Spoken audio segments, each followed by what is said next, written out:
que ton arrière-arrière-arrière-grand-père, c'est lui. Pourtant, c'est ce qu'on nous enseigne à l'école, que l'homme descend du singe petit à petit sur des millions d'années. Bienvenue dans l'épisode 5 de notre série Création versus Évolution. Aujourd'hui, on va voir 7 raisons sérieuses pour lesquelles l'homme ne descend pas du singe. 1. Similitude génétique n'est pas forcément une preuve de filiation. Alors oui, on partage 98 à 99% de notre ADN avec le chimpanzé. Mais cette ressemblance ne prouve pas qu'on descend d'eux. D'ailleurs, les souris partagent aussi 85% de notre ADN. Et lorsqu'un ingénieur conçoit deux machines différentes, il réutilise parfois les mêmes composants. Par exemple, la voiture et le vélo ont des roues. Mais ça ne prouve pas que l'un descend de l'autre. Ici, le modèle créationniste y voit des schémas communs et pas une filiation directe. 2. Le registre fossile incomplet. Il n'existe aucune suite claire de fossiles montrant une transformation progressive du singe vers l'homme.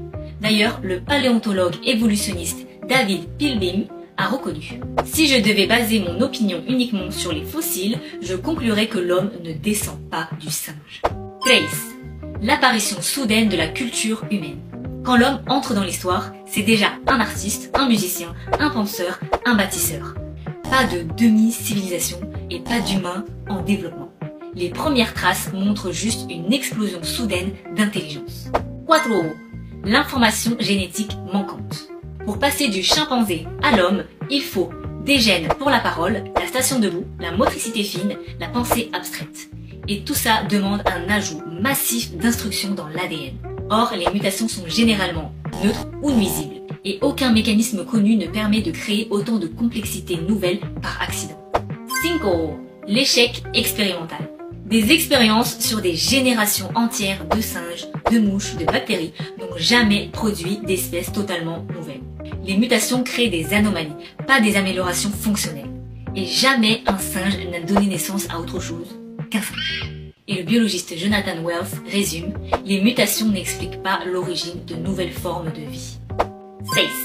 Le problème de croissance démographique. Si l'homme existe depuis 200 000 ans, alors on devrait être des milliards et des milliards aujourd'hui. Or, la courbe de population mondiale correspond plutôt à un point de départ récent, comme celui du modèle biblique. Une petite population il y a quelques milliers d'années qui s'est ensuite étendue. Autre argument, les vestiges archéologiques. Si l'humanité avait vraiment vécu partout pendant 200 000 ans, les traces de civilisation humaine devraient être infiniment plus nombreuses qu'elles ne le sont. 7. L'homme n'est pas qu'un cerveau. Et non, l'homme ne se contente pas que de penser. Il aime, il espère, il crée, il prie. Il a une conscience morale, une recherche de sens, un libre arbitre. Et le philosophe John Lennox résume: le rationalisme humain ne peut pas être un simple sous-produit de processus irrationnels. Autrement dit, l'homme ne se réduit pas uniquement à la matière, il est plus que biologique.